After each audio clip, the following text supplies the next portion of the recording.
देखो बेटा,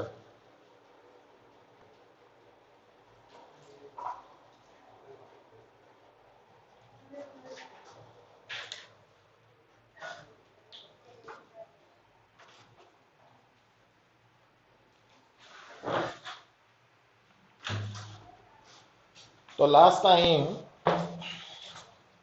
की कर रहे सी आप?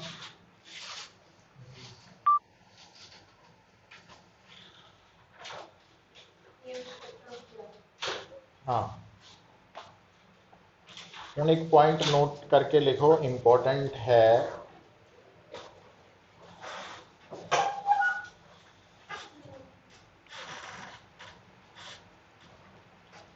Electromagnetic wave, electromagnetic wave is produced by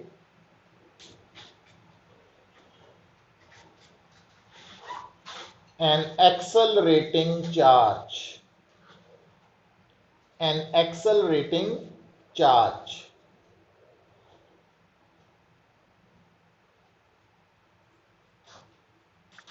So an accelerating charge is the source of EM wave.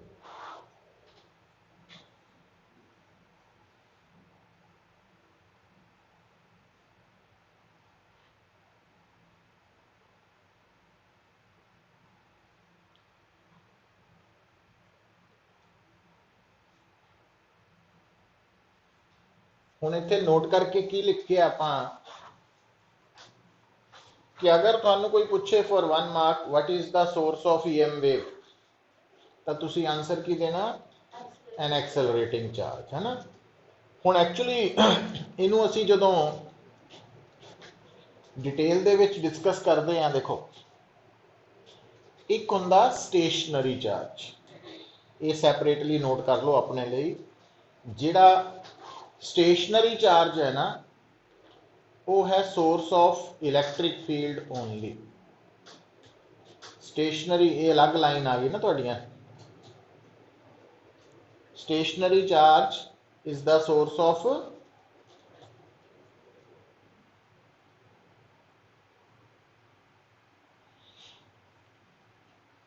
Electrostatic field only.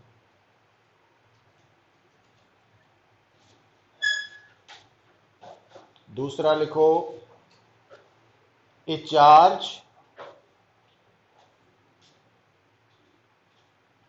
moving with constant velocity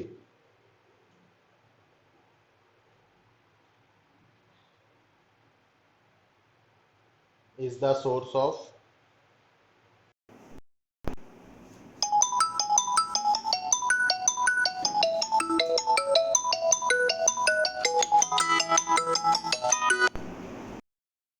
hello.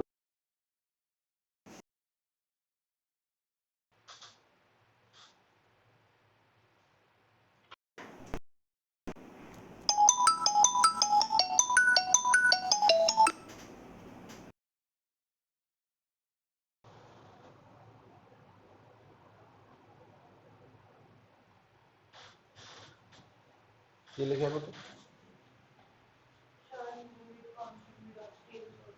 is the source of both electric and magnetic fields.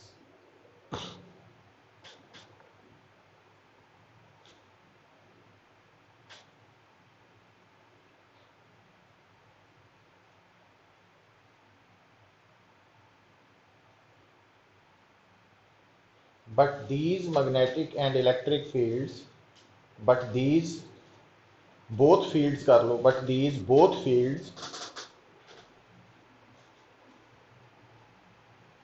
do not change with time.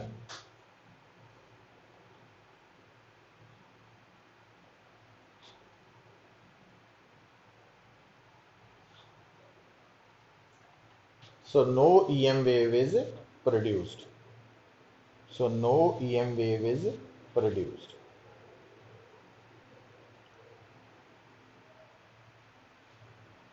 तो तीसरा point लिखो,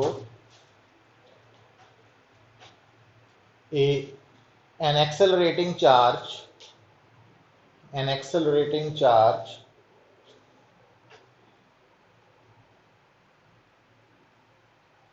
is the source of both an accelerating charge is the source of both time varying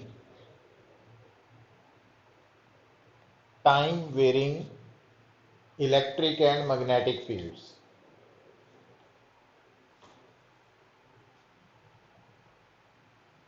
And hence EM wave is produced.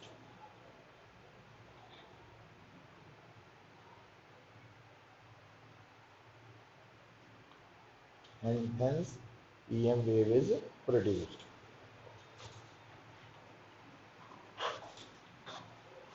ਤੁਸੀਂ ਕੀ observe ਕੀਤਾ ਪੁੱਤਰ? ਹੁਣ ਦੇਖੋ ਦੂਸਰੇ ਔਰ ਤੀਸਰੇ ਪੁਆਇੰਟਸ, ਜਦੋਂ ਚਾਰਜ ਕਾਂਸਟੈਂਟ ਵੈਲੋਸਿਟੀ ਨਾਲ ਮੂਵ ਕਰ ਰਿਹਾ ਉਦੋਂ ਵੀ ਦੋਨੋਂ ਇਲੈਕਟ੍ਰਿਕ ਫੀਲਡ ਤੇ ਮੈਗਨੈਟਿਕ ਫੀਲਡਸ ਪੈਦਾ ਹੋਣਗੇ ਪਰ ਕਾਂਸਟੈਂਟ। ਪਰ ਜਦੋਂ ਚਾਰਜ ਐਕਸਲਰੇਟ ਹੋ ਰਿਹਾ ਤਾਂ ਜਿਹੜੇ ਇਲੈਕਟ੍ਰਿਕ ਤੇ ਮੈਗਨੈਟਿਕ ਫੀਲਡ ਦੋਨੋਂ ਪੈਦਾ ਹੋ ਰਹੇ ਆ ਉਹ ਟਾਈਮ ਦੇ ਨਾਲ ਵੇਰੀ ਕਰਨਗੇ, ਜਿਸ ਕਰਕੇ EM ਵੇਵ ਪੈਦਾ ਹੋਏਗੀ। तो ये फर्क है ना। तो एक्सप्लेन करना आ सकता, कई बार ना ऑप्शन च हुंदा भी एक स्टेशनरी चार्ज है तो वो आले दुआले सिर्फ, पर जो कहे एक चार्ज कॉन्सटेंट वेलोसिटी नाल मूव कर रहा फिर वो आले दुआले दोनों फील्ड्स है। तो जे तू उठ गया इधर पुत, आजा आजा आजा। हुण जो एक्सलरेटिंग चार्ज है वो कादी सोर्स दसिया, EM वेव पैदा होंगी। हुण EM वेव जिहड़ी है उहदे करैक्टरिस्टिक्स बारे तो आपां गल कर लई, पर हुण अगली गल जिहड़ी आपां करनी है देखो वो है LC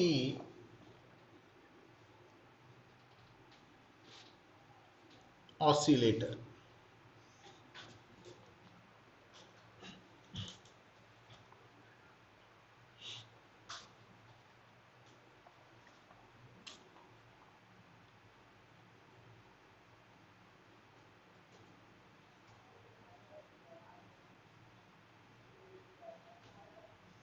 देखो बेटा, LC ऑसिलेटर बेसिकली एग्जाम्पल है इलैक्ट्रिक ऑसिलेटर की, जबकि मकैनिकल ऑसिलेटर की एग्जाम्पल आप लै सकते हैं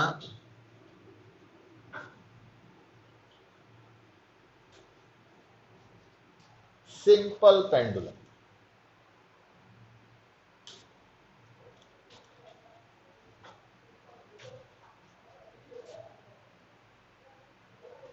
सिंपल पेंडुलम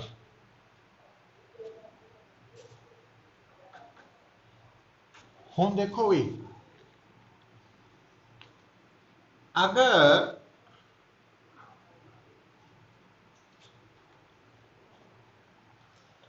तुसी सिंपल पेंडुलम नू ऑसिलेट करवाना तो फ्रीली सस्पेंडेड जो पेंडुलम है थानू की करना पएगा, इहदे बॉब नू पकड़ के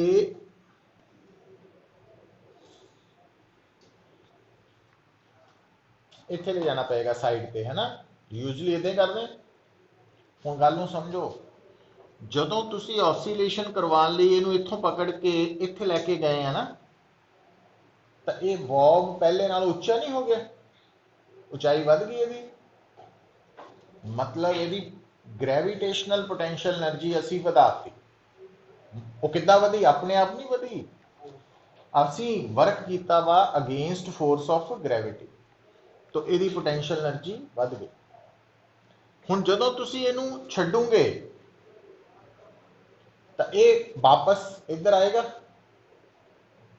पर इनर्शिया करके रुकेगा नहीं, इधर चला जाएगा, फिर वापस आएगा, फिर चला जाएगा, ऑसिलेट करना शुरू कर देगा।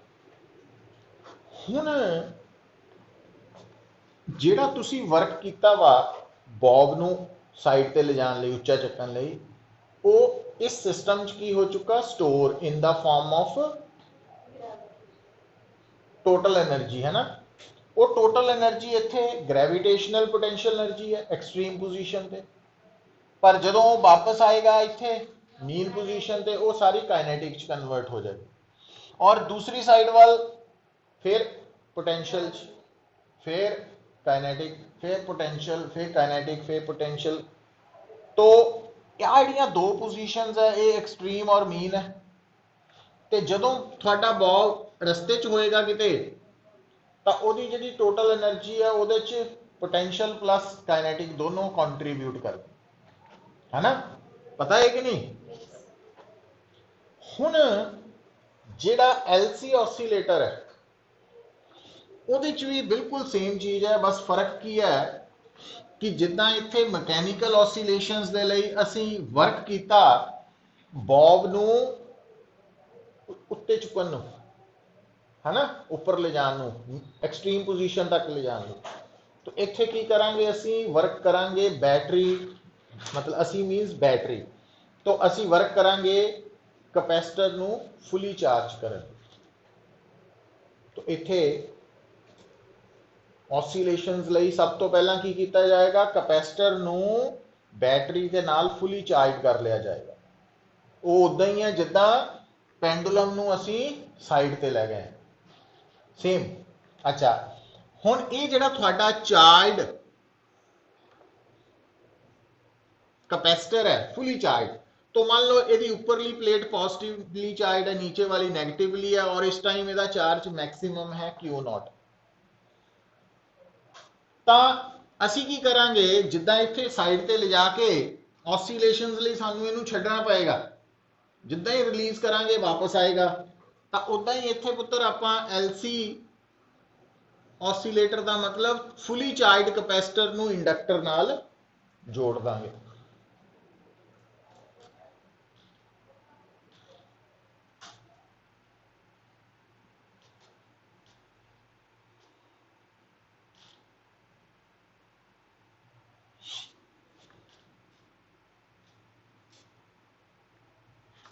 तो जदों टाइम बीतेगा, देखो इत्थे सारी एनर्जी पोटेंशियल है, और जदों इत्थे पहुंचेगा तो की हो चुका,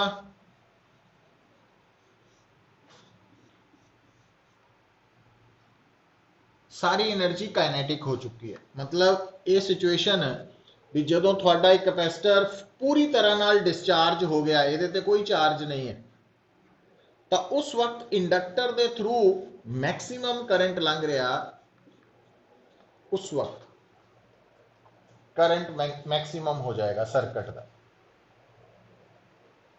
अच्छा फिर की होएगा, आ पेंडुलम इधर नूं जाएगा ऑपोजिट, तो ये भी वही सेम चीज कि आ जिहड़ा इंडक्टर है इहदा जिहड़ा करंट है, इस करंट करके इंडक्टर च की हो चुका, मैग्नैटिक फील्ड मैक्सिमम पैदा हो चुका। मीनस मैग्नैटिक फील्ड जिहड़ा पैदा होया उहदे करके इहदे अंदर मैक्सिमम पोटेंशियल एनर्जी हो गई मैग्नैटिक। तो ये मैग्नैटिक एनर्जी दोबारा इस कैपेसिटर नूं रीचार्ज करेगी, बट किहड़ी डायरेक्शन च, उल्ट डायरेक्शन च, जिद्दां उधर है। कैपेसिटर दोबारा रीचार्ज हो जाएगा, पर हुण ऊपर नेगेटिव नीचे पॉजिटिव हो जाएगा। फिर अगेन ये वापस आएगा,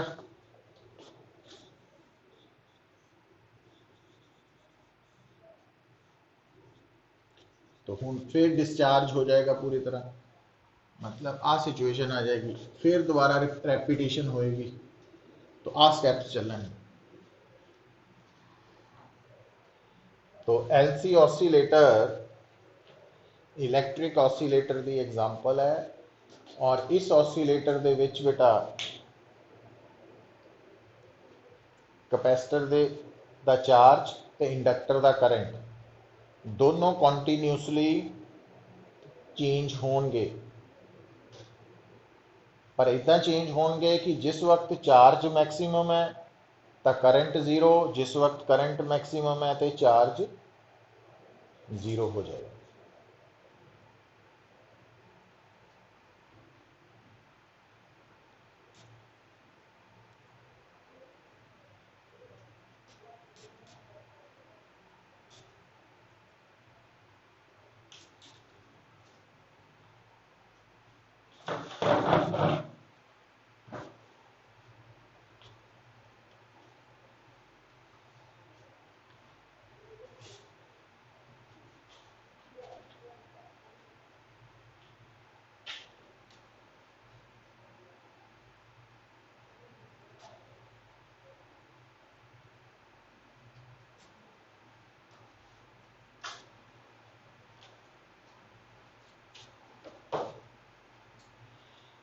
हुण बेटा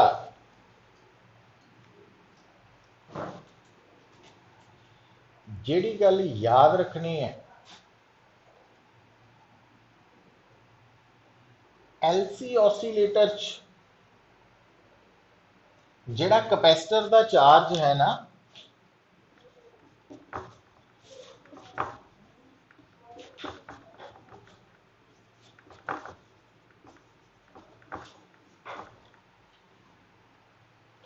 एलसी ऑसीलेटर च एट एनी टाइम किसी भी वक्त कैपेसिटर का चार्ज किहड़े फार्मूला तो लभ्या जा सकता, Q नॉट AC1, क्योंकि चार्ज ऑसीलेट कर रहा है ना।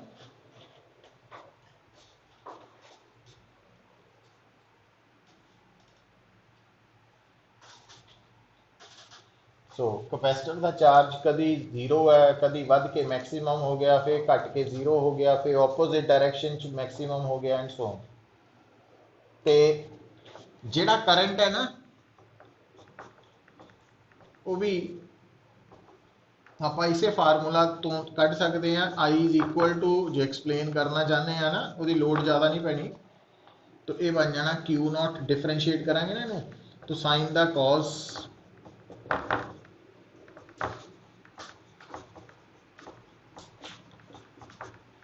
तो आ वाली वैल्यू जिहड़ी है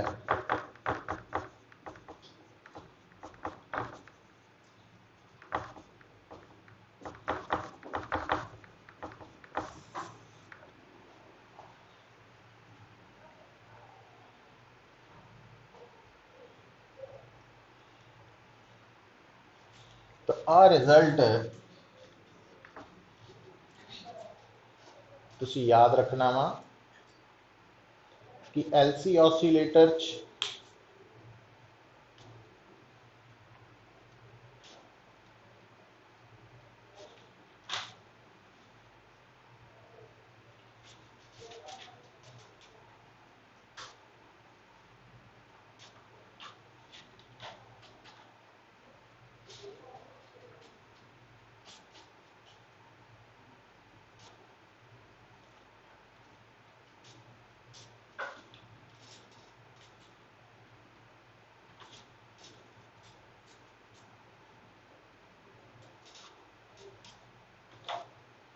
तो ये रिजल्ट्स याद रखने पैने आपां नूं न्यूमेरिकल्स लई। हुण इस गल नूं देखो, हुण थोड़ा जिहा लॉजिकली सोच के देखो, जदों +1 दे विच असीं सिंपल हारमोनिक मोशन पढ़दे सी, तो उहदे च आपां ये कहने आ कि जदों बॉडी मीन पोजीशन ते है तो उहदी डिसप्लेसमेंट एक्स 0 हुंदी है, तो जदों बॉडी एक्सट्रीम ते पहुंचती है तो उहदी एक्स हो जाती है मैक्सिमम, और मैक्सिमम डिसप्लेसमेंट नूं उत्थे नाम दिता गया सी एंपलीट्यूड, है ना, आर या ए लिख लेने सी आपां। तो और ध्यान दो, जदों बॉडी इत्थे पहुंचती है सिंपल पेंडुलम च, तो एक्सट्रीम पोजीशन ते एक्स का मैक्सिमम हो जाता, पर उस वक्त जिहड़ा वेलोसिटी है जो कि dx/dt तो आ रही है वो 0 होंगी। तो इत्थे भी वही चीज है कि इलैक्ट्रिक ऑसीलेटर च चार्ज वही रोल प्ले कर रहा है जिहड़ा मैकेनिकल ऑसीलेटर च डिसप्लेसमेंट कर रही है, और इलैक्ट्रिक ऑसीलेटर च करंट वही रोल प्ले कर रहा है जिहड़ा मैकेनिकल ऑसीलेटर च वेलोसिटी कर रही है। वेलोसिटी वाला रोल इत्थे करंट कोल है, और तुसी देख रहे हैं कि सिंपल पेंडुलम जिथे डिसप्लेसमेंट मैक्सिमम है उत्थे वेलोसिटी 0 है, मिनिमम है। तो वही चीज इत्थे चल रही है, मतलब वेलोसिटी और करंट, सॉरी वेलोसिटी ते करंट इक्को चीज है, ते डिसप्लेसमेंट ते चार्ज इक्को चीज है ना। एक मैकेनिकल ऑसीलेटर च रोल प्ले कर रहा, दूसरा उहदे पैरेलल इलैक्ट्रिक ऑसीलेटर। और जितना आप उत्थे याद रखते सीगे कि डिसप्लेसमेंट ते वेलोसिटी का फेज डिफरेंस 90 डिग्री का, ठीक है, उदा ही इत्थे याद रख लेना कि चार्ज और करंट का फेज डिफरेंस 90 डिग्री है, क्योंकि एक साइन ओमेगा टी है, एक कॉज है।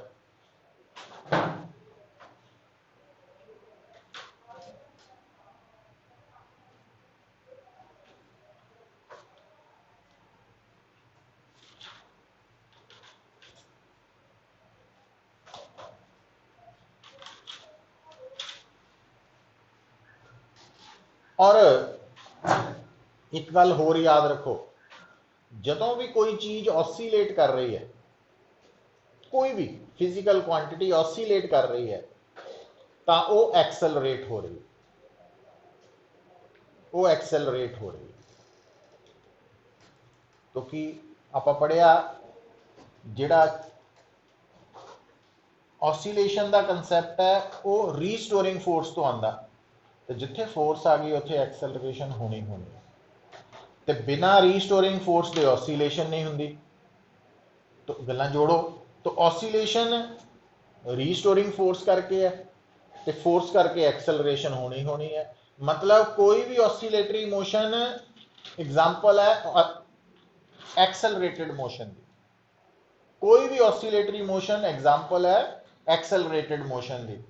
तो एलसी ऑसीलेटर च कौन ऑसीलेट कर रहा? चार्ज। तो चार्ज ऑसीलेट कर रहा, मतलब एक्सेलरेट हो रहा। तो आपां की लिखिया, accelerating charge is the source of EM wave. ਇਹਦਾ मतलब एलसी ऑसीलेटर च की पैदा होएगी? EM wave. और इस ईएम वेव की फ्रीक्वेंसी कितनी होएगी? जिन्नी आपां रेजोनेंट फ्रीक्वेंसी नहीं कढ़ी सी एलसीआर सर्किट की, वही 1/2 पाई अंडर रूट एलसी।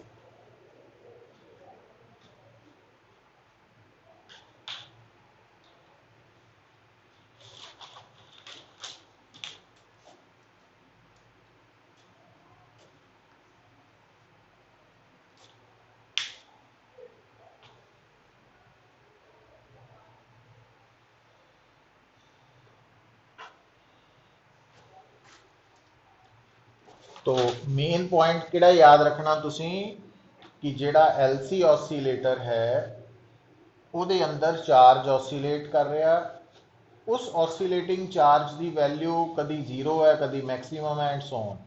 और मैक्सीमम चार्ज ते मैक्सीमम करंट का रिलेशन आपां यूज करना हमेशा नोमेनकल, और फ्रीक्वेंसी इस फार्मूले तो निकलनी।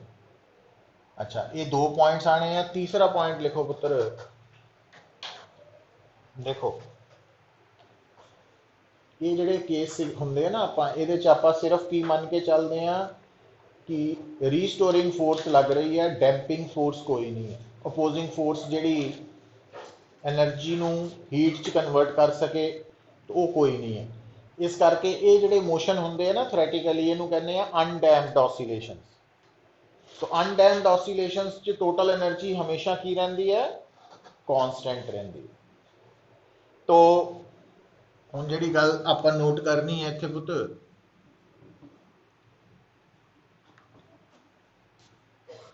वो ये है, देखो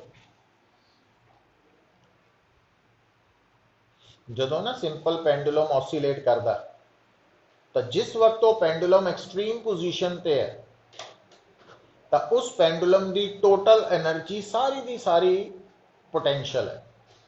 तो जदों वही पेंडुलम मीन ते आ जाता, तो वही टोटल एनर्जी सारी दी सारी काइनेटिक हो जाती। पर जिस वक्त थोड़ा पेंडुलम मीन और एक्सट्रीम दे विच किते है, फिर उत्थे टोटल एनर्जी का कुछ पार्ट काइनेटिक है, कुछ पार्ट पोटेंशियल होंदा है ना, वो मैकेनिकल। इदां ही इत्थे है। हुण आपां जिहड़ियां 4 डायग्राम्स बनाईयां ना, इत्थे कैपेसिटर फुली चार्जड है, करंट है नहीं, मतलब इत्थे टोटल एनर्जी सारी दी सारी इलैक्ट्रिक है, क्योंकि जो कैपेसिटर चार्जड होना ना वो अंदर इलैक्ट्रिक फील्ड होना, तो इलैक्ट्रिक पोटेंशियल एनर्जी। इत्थे कैपेसिटर फुली डिस्चार्ज है तो करंट मैक्सिमम है, तो करंट मतलब मैग्नेटिक फील्ड होना, तो इत्थे मैग्नेटिक सारी एनर्जी मैग्नेटिक होनी, इत्थे दोबारा सारी इलैक्ट्रिक हो जानी, इत्थे मैग्नेटिक आ जानी, है ना। तो पर रस्ते दे विच आपां आ प्रोसैस इनू भी शो कर सकते हैं भी, तो मैक्सिमम चार्ज और जीरो चार्ज के विचकार कोई चार्ज तो आएगा ही, तो और उस वक्त करंट आई हो जाएगा। तो इत्थे की होएगा? Total energy magnetic plus electric होएगी, है ना, generally.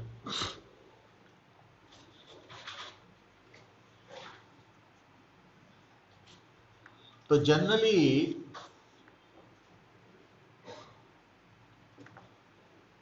LC oscillator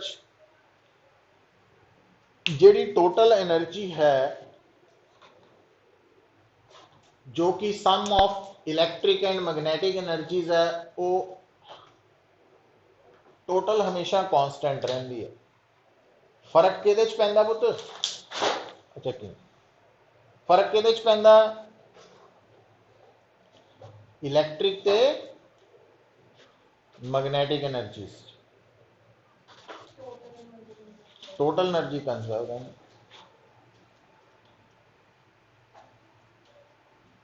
you constant रहनी है, यू ई ने बदलना, यू एम ने बदलना।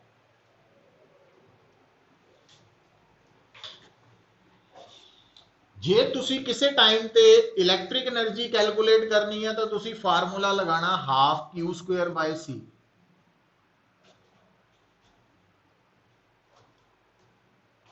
कैपेसिटर च एनर्जी स्टोर्ड इलैक्ट्रिक होंगी ना, half Q square by C. ते मैग्नेटिक एनर्जी इंडक्टर च स्टोर होंगी है हाफ एल आई स्क्वायर। तो अगर तुसी एलसी ऑसीलेटर दे अंदर at any time electric energy कढ़नी है तो उस वक्त का चार्ज कंसीडर होएगा क्यू। ते जे तुसी मैग्नेटिक एनर्जी कैलकुलेट करनी है तो उस वक्त का करंट आएगा L I square instantaneous.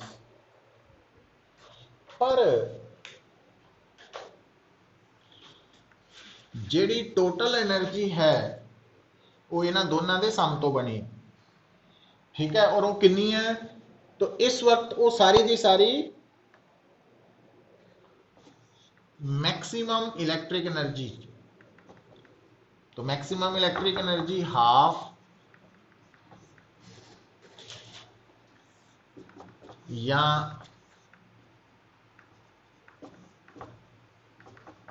Total energy की है मैक्सिमम मैग्नेटिक एनर्जी। तो मैक्सिमम मैग्नेटिक एनर्जी सारी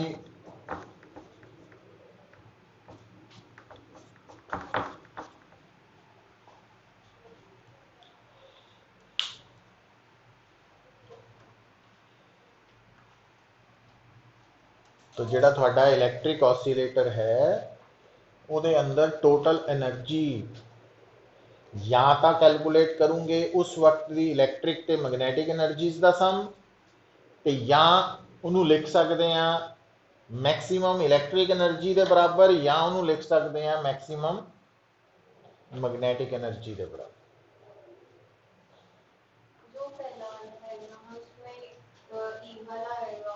इत्थे जिहड़ी यू है वो आ वाली है, और इत्थे इत्थे इत्थे है ना। और ईवन पुत्त आ जिहड़ा पॉइंट है ना, इत्थे इत्थे टोटल एनर्जी जिहड़ी यू है वो आ भी लिख सकते हैं, ये बराबर भी लिख सकते, पर इत्थे इलैक्ट्रिक एनर्जी इन्नी है तो इत्थे मैग्नेटिक एनर्जी इन्नी, जबकि इत्थे इत्थे इलैक्ट्रिक एनर्जी जिहड़ी है वो आ वाली ये बराबर हो चुकी है मैक्सिमम, ते आह जीरो है। समझ आई गल? तो मतलब जिहड़ा मेन तुहानू चाहिए ना वो ये है कि एलसी ऑसीलेटर एक तो मैक्सिमम चार्ज ते मैक्सिमम करंट का रिलेशन पता होना चाहिए, जिहड़ा आप I naught is equal to Q naught omega लिख लिया। दूजा एलसी ऑसीलेटर जिहड़ा चार्ज ऑसीलेट कर रहा ਉਹਦੀ फ्रीकुएंसी और उस चार्ज के ऑसीलेट करन करके पैदा हो रही ईएम वेव की फ्रीकुएंसी कढ़न का फार्मूला सेम है। तो आ ऑसीलेटिंग चार्ज की भी फ्रीकुएंसी है तो उस चार्ज के ऑसीलेट करन तो पैदा हुई ईएम वेव की भी फ्रीकुएंसी। क्योंकि ऑसिलेटिंग चार्ज एक्सेलरेटिंग चार्ज है ना। तो एक्सेलरेटिंग चार्ज ने उन्नी ही फ्रीक्वेंसी की वेव पैदा करनी है जिन्नी फ्रीक्वेंसी ਉਹਦੀ अपनी। ਤੇ आ है oscillator eight any time electric energy ਕੱਢਣ ਦਾ फार्मूला, ये मैग्नेटिक एनर्जी ਕੱਢਣ ਦਾ फार्मूला और ये टोटल एनर्जी ਕੱਢਣ ਦੇ फार्मूला है ना। ਹੁਣ ਜਿਹਦਾ ਮੰਨ ਲਓ ਆਪਾਂ ਕੱਲ ਨੂੰ ਜਦੋਂ ਨੂਮੈਰੀਕਲਸ ਕਰਾਂਗੇ ਇਹਦੇ ਅਸਾਈਨਮੈਂਟ 'ਚ, ਤਾਂ ਉਹਦੇ 'ਚ ਜੇ ਮੈਨੂੰ ਕੋਈ ਕਹੇਗਾ ਕਿ LC ऑसीलेटर ਦੇ ਵਿੱਚ इलैक्ट्रिक एनर्जी टोटल एनर्जी का हाफ है, तो दसो उस वक्त ऑसीलेटर कोल कैपेसिटर कोल कितना चार्ज है। मतलब मैनू कंडीशन की देती भी जी यू ई है ना आ वाली एदा हाफ है, यू का हाफ है, तो मैं क्यू कढ़ना वा तो की करांगा इस फार्मूला नू इहदे हाफ नाल इक्वेट करके ते सी तो कटे ही जाना, क्यू और क्यू नॉट का रिलेशन आ जाएगा भी उस वक्त का चार्ज मैक्सिमम चार्ज तो किहदे बराबर है ना। इदां दे क्वेश्चन आने सन। प्लस नोट करके लिख लो पुत्र, देखो तुहानूं दस्सिया सीगा भी जिहड़ियां ना EM वेव्स है, जिद्दां गामा रेज है, एक्स रेज है, यूवी रेज है, विजिबल है, दैन इंफ्रारेड है, माइक्रो एंड रेडियो वेव्स है। एक तो तुसी इन्हां दियां यूजेस नोट्स चों याद कर लेने हैं, अज भेज दांगा नोट्स, बुक चों भी कर सकते हैं। दूजा काम याद करन वाला है, बुक च भी है नोट्स च भी है, कि हर गामा रे एक्स रे दी ना फ्रीक्वेंसी रेंज याद रखनी पैनी। जे फ्रीक्वेंसी रेंज याद रख सकते हैं ना तो वेवलेंथ रेंज अपने आप याद हो जाती। किद्दां? क्योंकि जे मैनू लोअर फ्रीक्वेंसी पता ना तो मैं C is equal to nu lambda, तो उतों जे मैं न्यू लोअर फ्रीक्वेंसी पुट करता तो लैम्डा आ जाएगा, तो जे मैं हाई फ्रीक्वेंसी पुट करांगा न्यू तो हाई उधरों लैम्डा दूसरा आ जाएगा, रेंज पता लग जाएगी वो कोरस्पोंडिंग। क्योंकि किसी भी EM वेव की अगर सानू फ्रीक्वेंसी पता तो वही वेवलेंथ कढ़न लई आपां C is equal to nu lambda formula apply करना है ना। तो जे वेवलेंथ पता तो फ्रीक्वेंसी निकल सकती, क्योंकि speed of light in vacuum constant है और सानू याद है।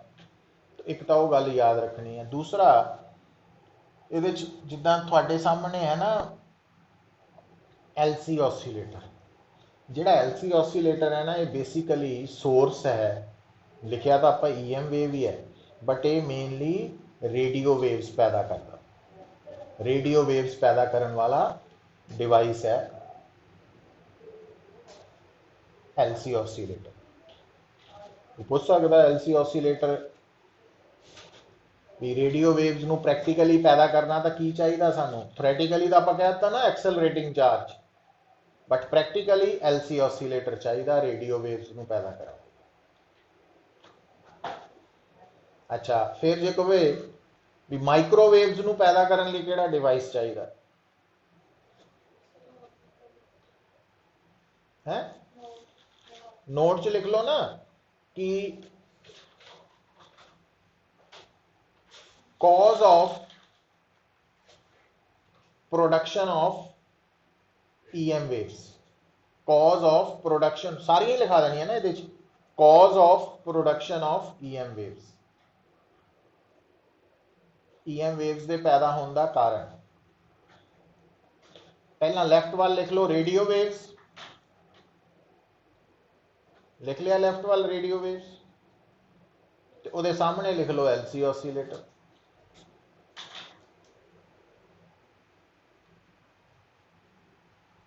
दूजे नंबर पे लिखो माइक्रोवेव्स,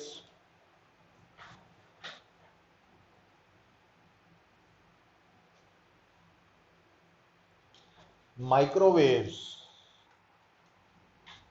हुण हर घर च माइक्रोवेव ओवन है ना, उस ओवन के दो पोर्शन होंगे हैं। एक पोर्शन है जिहदे असीं समान अंदर रखते हैं, हॉलो पोर्शन जिथे EM वेव्स पैदा हो रही हैं, बट वो नाल दे साइड ते ना एक डिवाइस लगा होया स्विचेस भी लगे है, तो ਉਹਦੇ अंदर एक डिवाइस है मैग्नीट्रॉन ਜਿਹੜਾ माइक्रोवेव्स पैदा कर रहा है। मैग्नीट्रॉन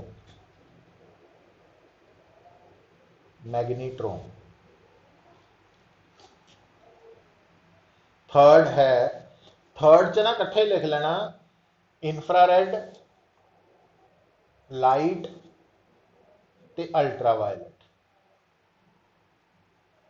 यूवी है ना। हुण ध्यान नाल सोचो,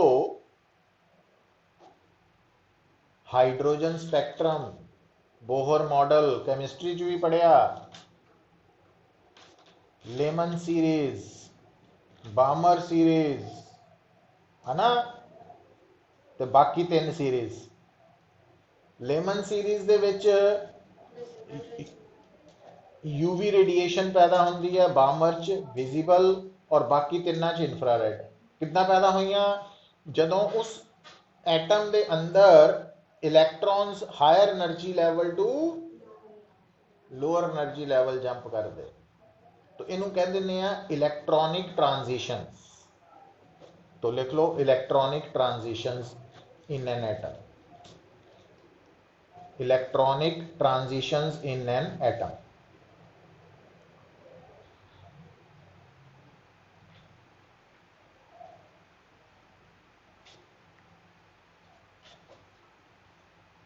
ठीक है।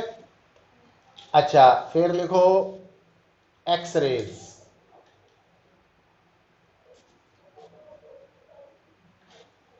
एक्सरेज दे पैदा होने का एक कारण इलैक्ट्रॉनिक ट्रांजिशंस भी है। एक्सरेज दे पैदा होने का एक कारण इलैक्ट्रॉनिक ट्रांजिशन भी है, एंड उहदे नाल electronic transitions and slowing down of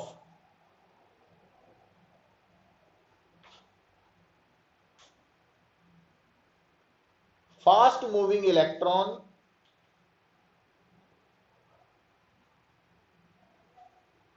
using high atomic number target atom।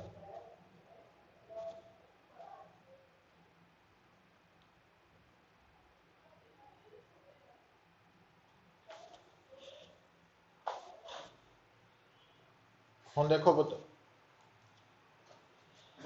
हुण तुसी एक्टिवा चला रहे हैं है ना, तां मान लो 60 ते चला रहे हैं एक्टिवा। हुण एक्टिवा नूं रोकना वा, ब्रेक्स ही लगावांगे आपां कि होर भी कोई ऑप्शन है? ब्रेक ही लगेगी या किसी च मारांगे, वो नहीं मैं कह रहा, ब्रेक्स है ना। तो जिहड़ियां ब्रेक्स है ਉਹਦੇ 'ਚ भी 2 चीज़ों का फर्क समझो तुसी। हुण अगर 60 ते जा रहे हैं और तुसी एक्टिवा रोकनी है, तो एक तो आपां इदां देखते हैं भी वो काफ़ी दूर अपना जिहड़ी मंजिल है जिथे रोकनी है, तो असीं पहलां ही स्लो करना शुरू कर देंगे, हल्की हल्की ब्रेक। पर कई बार की हुंदा, सानू आदत है भी कोल जाके ही इक्को दम फटाफट ब्रेक लगा देनी है ना।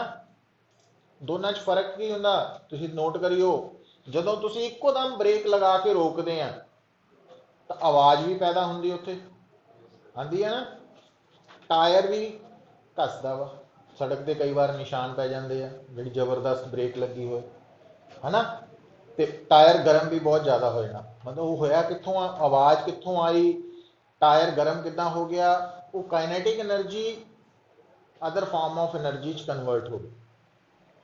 तो हुण इत्थे भी एक्सरे नूं पैदा करन लई भी इदां ही कीता जांदा पुੱਤ, मेनली कि फास्ट इलैक्ट्रॉन्स नूं ना इक्को दम रोकिया जांदा, इक्को दम। तो जदों इलैक्ट्रॉन्स इक्को दम रुकदे है तो वो एनर्जी लॉस होया, उन्हां दी काइनेटिक एनर्जी खत्म हुई, पर वो किसी फॉर्म च अपीयर होनी है तो वो एक्सरे एनर्जी फॉर्म च अपीयर होंदी है। अच्छा, हुण उन्हां नूं रोकण दे लई जिहड़ी ब्रेक्स है कौन है, इलैक्ट्रॉन नूं किहने रोकना, रिपल्सिव फोर्स ने। तो रिपल्सिव फोर्स इलैक्ट्रॉन ते किहने लगानी, इलैक्ट्रॉन्स ने, सामने वाले इलैक्ट्रॉन्स ने। हुण जिहड़ा टारगेट एटम है, हर एटम दे अंदर कौन हुंदे आ, इलैक्ट्रॉन्स है ना। तो जिन्ना एटम का एटॉमिक नंबर ज़्यादा हो उहदे अंदर इलैक्ट्रॉन्स उन्ने ज़्यादा होंगे। तो जिन्ने ज़्यादा इलैक्ट्रॉन सामने बैठे होणगे वो अपने वाल आ रहे इलैक्ट्रॉन नूं ज़्यादा अपोज करनगे, उन्होंने इकोदम रोकणगे, जल्दी रोकणगे। तो इस करके लिखाया हाई एटॉमिक टारगेट एटम है ना। टारगेट एटम का एटॉमिक नंबर ज़्यादा होना चाहिए। अच्छा, ज़्यादा डिटेल च नहीं जाना, फिर लिख लो लास्ट गामा रेस।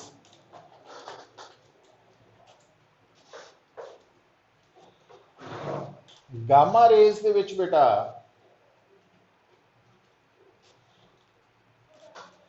याद रखो जिद्दां ना ਅਸੀਂ पढ़ते हैं कि एटम के अंदर न्यूक्लियस के बाहर इलैक्ट्रॉन्स ऑर्बिट्स च घूमते हैं, एनर्जी लैवल्स होंगे है। तो जिद्दां एटम के अंदर इलैक्ट्रॉन्स के एनर्जी लैवल्स होंगे है ना, उदा ही न्यूक्लियस के अंदर प्रेजेंट प्रोटॉन्स न्यूट्रॉन्स जिन्होंने असी कॉमनली न्यूक्लियॉन्स कह दें। प्रोटॉन तो न्यूट्रॉन क्योंकि न्यूक्लियस च रहिंदे हैं उन्होंने न्यूक्लियॉन्स कह दिता जाता। तो न्यूक्लियॉन्स के भी एनर्जी लैवल्स होंगे है न्यूक्लियस जिदा इत्थे नहीं होंगे एनर्जी लैवल्स है ना, ऑर्बिट्स जिन्हों कहने आप KLMN, उदा ही न्यूक्लियॉन्स के भी होंगे। तो जिदा इलैक्ट्रॉन हायर एनर्जी लैवल टू जो नीचे आता तो वो एनर्जी लिबरेट होंगी है और मेनली किहड़ी फॉर्म च होंगी है, लाइट, इंफ्रारेड है ना, अल्ट्रावायलट, कई बार एक्सरेज भी है। बट जो न्यूक्लियर एनर्जी लैवल्स है ना उन्होंने एनर्जी डिफरेंस ज़्यादा होने करके जो न्यूक्लियर ट्रांजिशंस होणगियां, मतलब higher energy level to lower energy level electron jump करे, न्यूक्लियन जंप करेगा, तो उस वक्त जिहड़ी एनर्जी पैदा होएगी वो गामा रेस की फॉर्म च पैदा होंगी है, गामा रेस पैदा होंगी। तो गामा रेस का ओरिजिन मान लिख लेना nuclear transitions. Nuclear transitions, nuclear transitions पता लग जू थानू।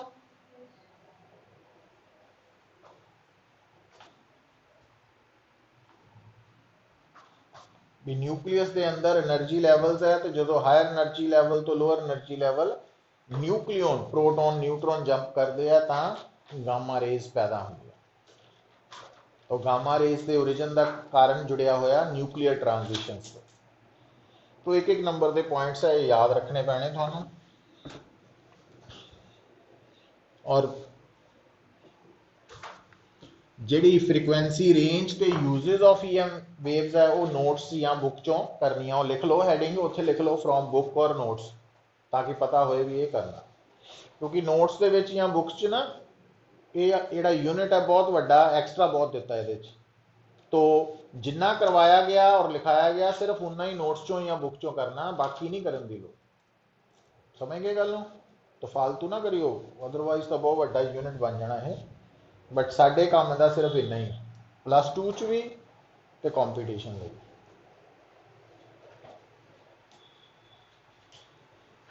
तो ये तो हो गया थोड़ा यूनिट नंबर 5 कंप्लीट।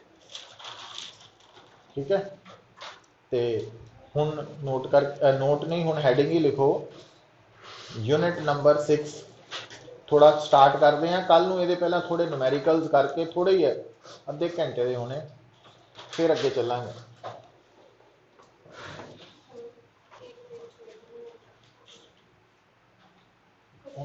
एक पेज का मतलब है 10-12 न्यूमेरिकल्स होने हैं, 2-2 3-3 लाइन से। तुसी देख लो कितना कि पेज कितना लिखते हैं तुसी।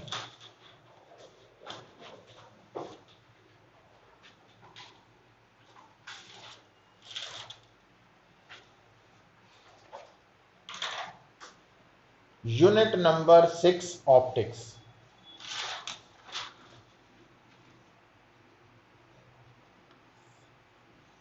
ऑप्टिक्स दे विच ना बेटा असी मेनली लाइट ते डिफरेंट फिनोमिना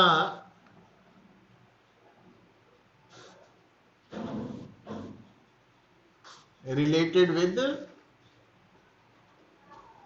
लाइट स्टडी करते हैं।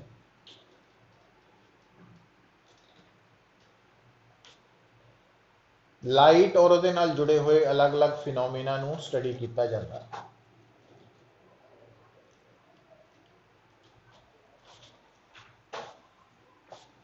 प्लूरल है इस करके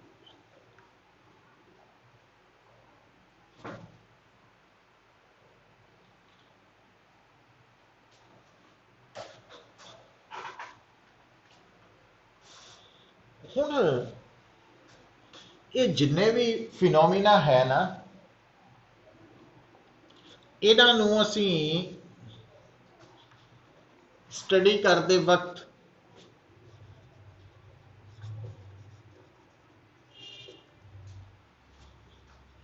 दो ब्रांचेस ऑप्टिक्स दियां बना लेने आ, wave optics and ray optics.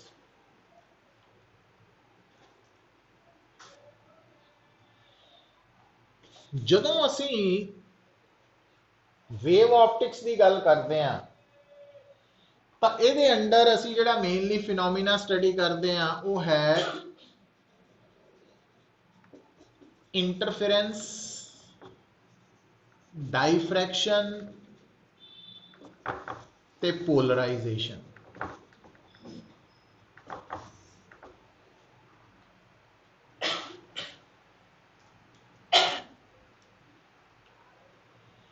तो आ तीन फिनोमिना असीं वेव ऑप्टिक्स के अंडर स्टडी करांगे।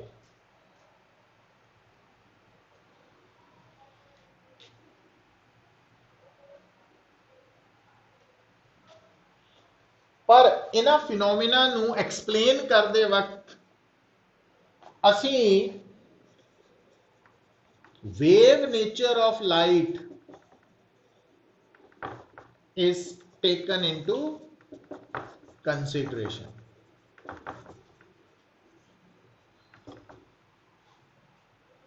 भी असीं ये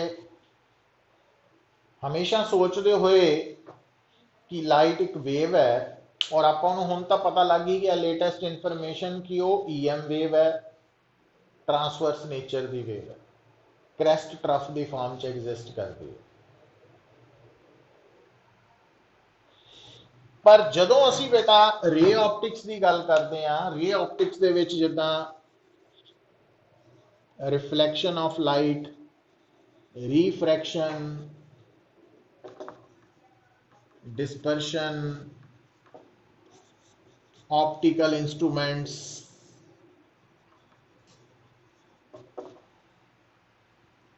तो इन्हां बारे आपां स्टडी करनी। पर इन्हां बारे स्टडी करते वक्त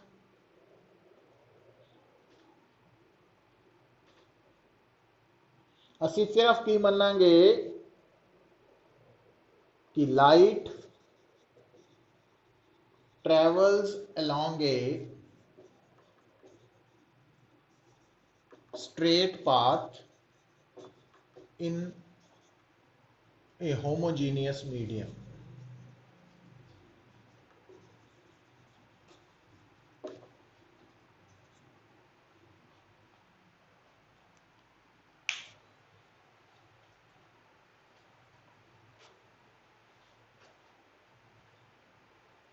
मतलब इत्थे विदाउट कंसिडरिंग वेव नेचर। तो रे ऑप्टिक्स दे विच असीं लाइट का स्ट्रेट पाथ रिप्रेजेंट करते हैं, तो वेवी नेचर कंसिडर नहीं करते। तो सब तो पहला पुत्र आपां हुण रे ऑप्टिक्स बारे ही शुरू करना। तो रे ऑप्टिक्स का पहला पार्ट है, पर उस तो पहला कुछ बेसिक गल्लां करनियां आपां जी दिमाग च रखनी। गल बड़े बेसिक फंडाज है, जे वो क्लीयर हो गए तो काम बड़ा ईजी है।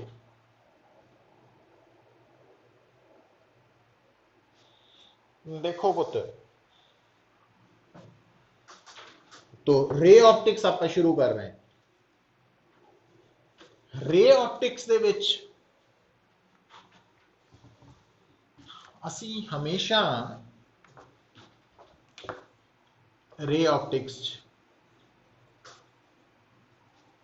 असी हमेशा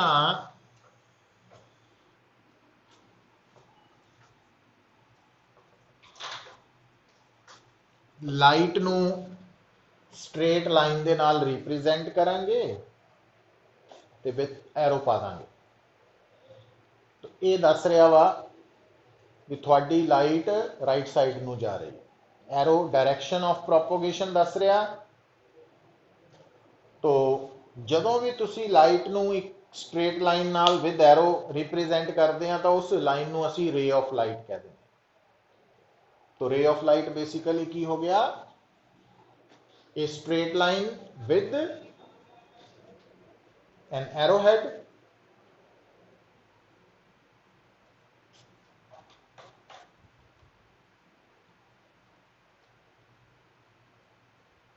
and arrow points in the direction of propagation of light.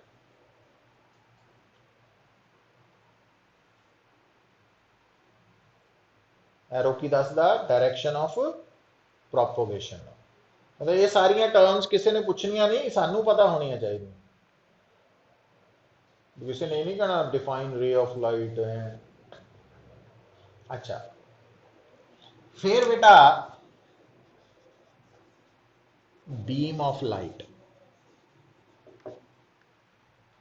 Beam of light basically की है बंडल ऑफ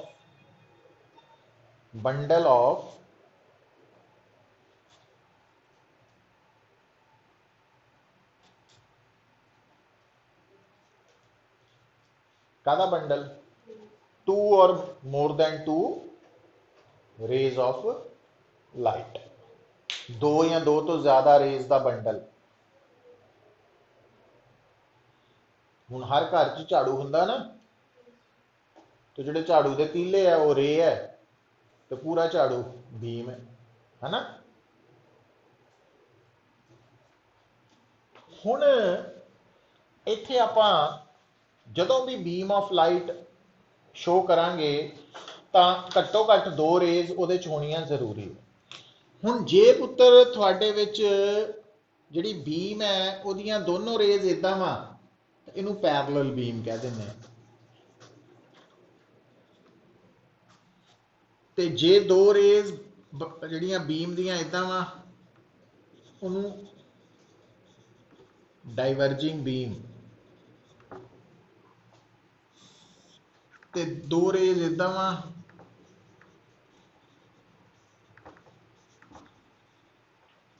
कन्वर्जिंग बीम।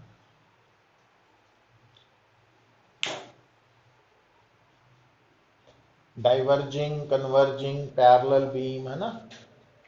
तो ये वर्ड्स असी यूज करते हैं।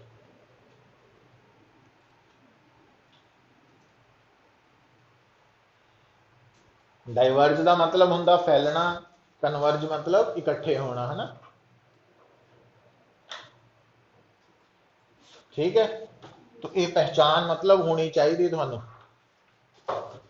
फिर देखो हुण हुंदा पता की है,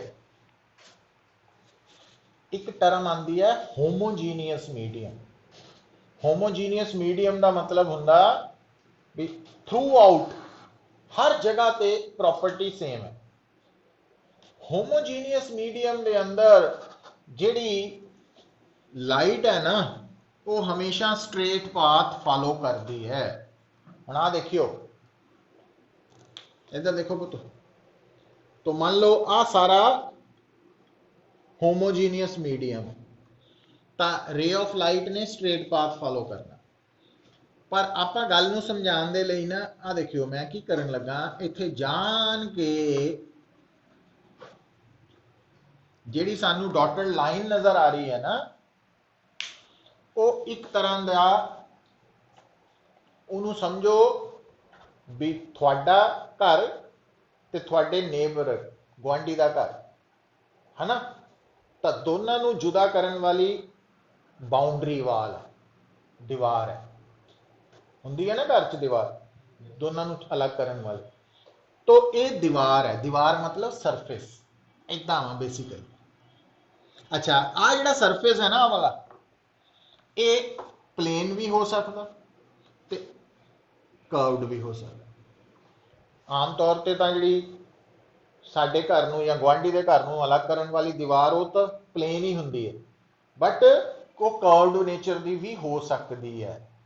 ਤੋ ਆ ਜਿਹੜੀ ਬਾਉਂਡਰੀ ਹੈ, ਜਿਹੜੀ ਦੋ ਡਿਫਰੈਂਟ ਮੀਡੀਆ ਨੂੰ ਕੀ ਕਰ ਰਹੀ ਹੈ, ਸੈਪਰੇਟ। मतलब इधर ਜਿਹੜਾ मीडियम है वो इस मीडियम नालों ਵੱਖਰਾ ਵਾ। ਤਾਂ ਦੋਨਾਂ ਨੂੰ ਜੁਦਾ ਕਰਨ ਵਾਲੀ ਜਿਹੜੀ ਬਾਉਂਡਰੀ ਹੈ ਉਹ ਪਲੇਨ ਵੀ ਹੋ ਸਕਦੀ ਹੈ ਤੇ ਕਰਵਡ ਵੀ ਹੋ ਸਕਦੀ। ਠੀਕ ਹੈ, ਹੁਣ ਹੋਏਗਾ ਪਤਾ ਕੀ,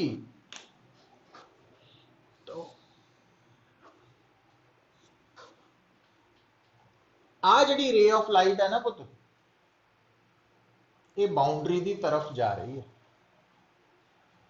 तो जेड़ी भी रे ऑफ लाइट बाउंड्री की तरफ जाएगी उन्होंने पता की कहना आपा, incident ray of light.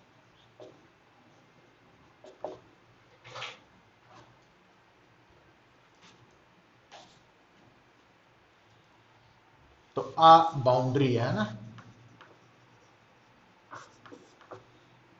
separating the two different media।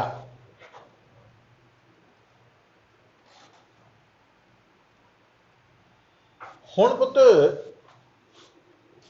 Boundary दे उपर जिथे इंसीडेंट रे जाके टकराई तो इनू असी कहना पॉइंट ऑफ इंसीडेंस।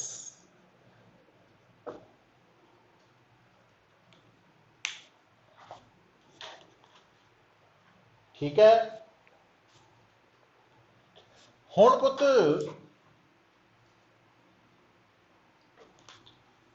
अगर आपां बाउंड्री दे उपर एक परपेंडिकुलर ड्रॉ करिए, जिहड़ा कि मैं ग्रीन कलर का ड्रॉ नहीं किया,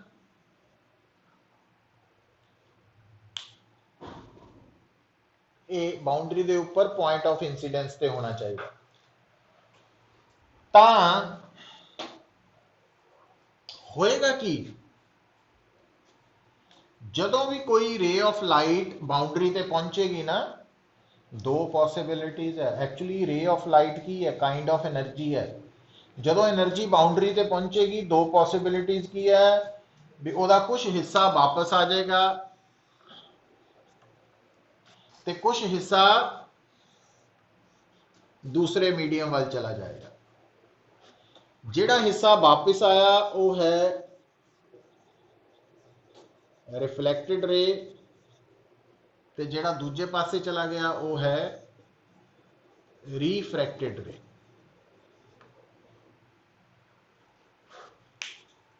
ठीक है, और ये दोनों फिनोमिना रिफ्लैक्शन ते रिफ्रैक्शन असी क्योंकि अलग अलग पढ़ते हैं ना, अलग अलग, तो सानू लगता भी एट ए टाइम दोनों च इक्को ही होना, पर इदा नहीं है। दोनों फिनोमिना साइमल्टेनियसली भी हो सकते हैं, हुंदे है। हुण आ जिहड़ा ग्लास लगा वा, आ वाला ग्लास, ਇਹਦੇ सामने ਜਦੋਂ ਤੁਸੀਂ खड़े ਆ है ना, ਤਾਂ ਤੁਹਾਨੂੰ अपनी खुद की अपनी इमेज भी ये फेंट जी हल्की जी नज़र आती है इस गिलास, वो रिफ्लैक्शन करके। ते थानू उधरली साइड वाला आदमी भी देख रहा वा, है ना, वो रिफ्रैक्शन करके उन्होंने थोड़ी इमेज नज़र आ रही। तो हुण हो की रहा वा, जी गल समझाई तुहानू पुत्र कि ये दोनों फिनोमिना साइमल्टेनियसली हो सकते हैं। और ये तुसी की देख रहे हैं कि जिहड़ी रे बाउंड्री वाल जाएगी वो है इंसीडेंट रे, ते जिहड़ी रे बाउंड्री तो दूर जाएगी, चाहे आ वाली दूर जा रही है चाहे आ दूर जा रही है, पर फर्क यह है कि जिहड़ी रे इंसीडेंट मीडियम बाउंड्री तो दूर जाएगी वो रिफ्लैक्टेड रे है, ते जिहड़ी दूसरे मीडियम बाउंड्री तो दूर जाएगी उन्होंने रिफ्रैक्टेड रे कह दें। है ना, दोनों रेज की पहचान होनी चाहिए सानू फिजिकली। तो रिफ्रैक्टेड रे ते रिफ्लैक्टेड रे ये दोनों बाउंड्री तो की जानियां वा दूर। अच्छा, हुण आ जिहड़ी बाउंड्री है, अगर रिफ्लैक्टेड रे की एनर्जी आलमोस्ट 100% ही है इंसीडेंट वाली, मतलब ਉਹਦਾ मीनिंग की होया, जिन्नी रे एनर्जी इंसीडेंट हुई उन्नी लगभग रिफ्लैक्ट हो गई, तो आ पोर्शन आलमोस्ट जीरो ही हो जाएगा। तो फिर उस वक्त आप कहांगे भी ये जी बाउंड्री है ना, ये मिरर का काम कर रही है, उन्होंने मिरर कह देंगे भी। एक्चुअली मिरर की है, दो डिफरेंट मीडिया दे विच एक बाउंड्री है, पर वो खासियत यह है कि उन्हें most of the incident light ਨੂੰ रिफ्लैक्ट कर देना। 95%, 96%, 99%, 100%, तो उन्होंने मिरर कह देंगे। तो मिरर भी दो डिफरेंट मीडिया ਨੂੰ जुदा करने वाली एक बाउंड्री है, बट वो मिरर बाउंड्री की खासियत यह है कि वो अपने ऊपर इंसीडेंट हो रही इंसीडेंट लाइट का मैक्सिमम 99%, 100%, ऑलमोस्ट सेम, मतलब इंसीडेंट पार्ट वापस कर देना। समझ आई ये गल पुत्र? अच्छा, तो हुण जदों असीं ये सारे बारे डिस्कस करनी है, इत्थे आपां एक टर्म यूज करते हैं ऑब्जेक्ट, है ना। तो ऑब्जेक्ट का संबंध है किहदे नाल? इंसीडेंट बीम दे नाल। ऑब्जेक्ट का कंसर्न है इंसीडेंट बीम दे नाल। इंसीडेंट बीम, मैं रे नहीं किया, क्योंकि जिथे ऑब्जेक्ट इमेज बननी शुरू होनी उत्थे सानू बीम चाहिए है, दो या दो तो ज्यादा रेस चाहिए। तो ऑब्जेक्ट का कंसर्न किहदे नाल है? इंसीडेंट बीम दे नाल। इंसीडेंट बीम,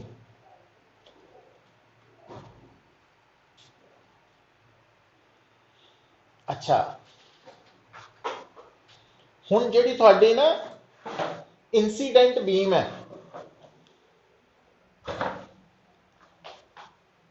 अगर वो है, इन्होंने तीन केसेस आपां तोड़ के लिखना। अगर थोड़ी इंसीडेंट बीम डाइवर्जिंग बीम है, if incident beam is diverging beam,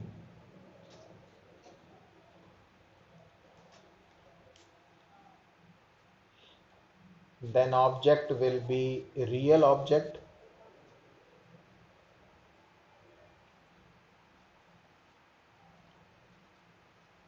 and it lies at the point of divergence.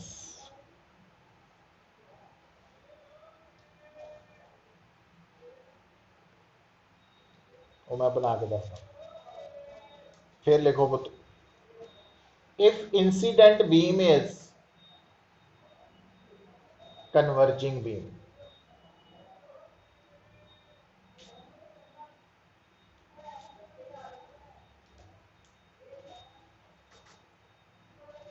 then object will be virtual object,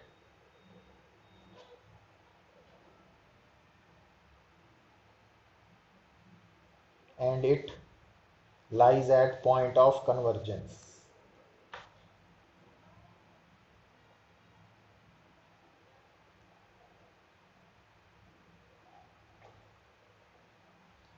ते फिर लिखो, if incident beam is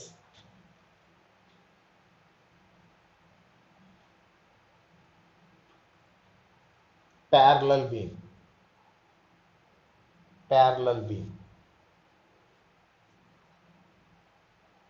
then object will be real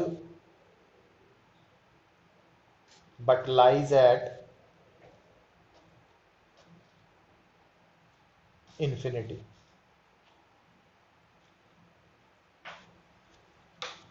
तो आ देखो बच्चों,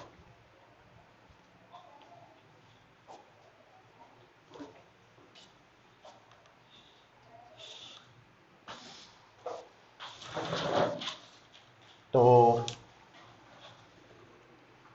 ਜਿਹੜਾ object है ਉਹਨੂੰ ਸਮਝਣ ਲਈ मैं ਹੁਣ फिर जान के मीडियम 1 मीडियम 2 शो करता। तो बाउंड्री आ गई। तो इसे ही डायग्राम दे विच मैं 3 केसेस लै रहा। तो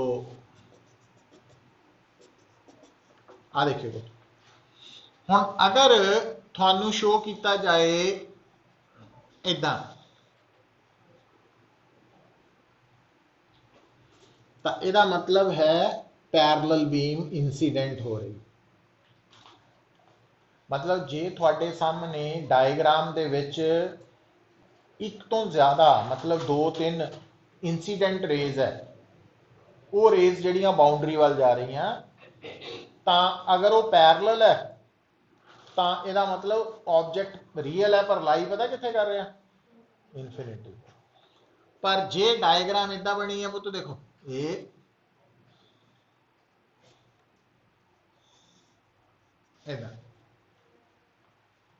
डाइवर्जिंग है ना, तो यदा मतलब थोड़ा ऑब्जेक्ट पता कितने है।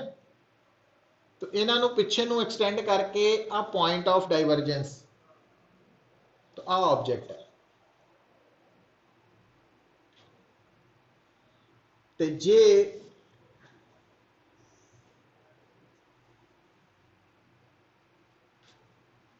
आ केड़ी बीम है कन्वर्जिंग, तो आ विच बाउंड्री आ गई ना। तो यदा मतलब जे आप इनू एक्सटेंड करिए तो आ वर्चुअल ऑब्जेक्ट है, आ रियल है, आ वर्चुअल।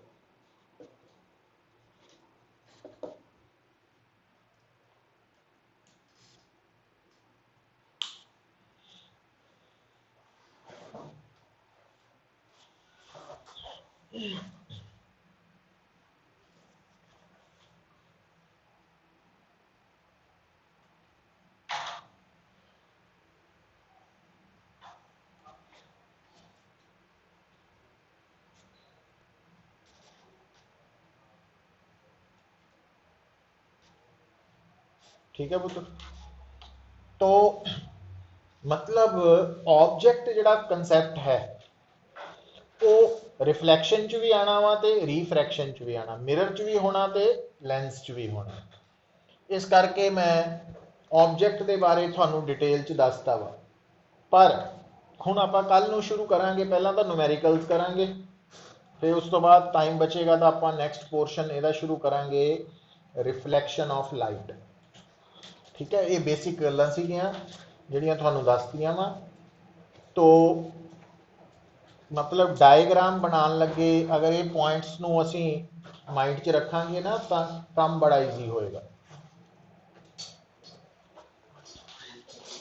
अच्छा इदा भी करो, तो टेस्ट भी एक नोट कर लो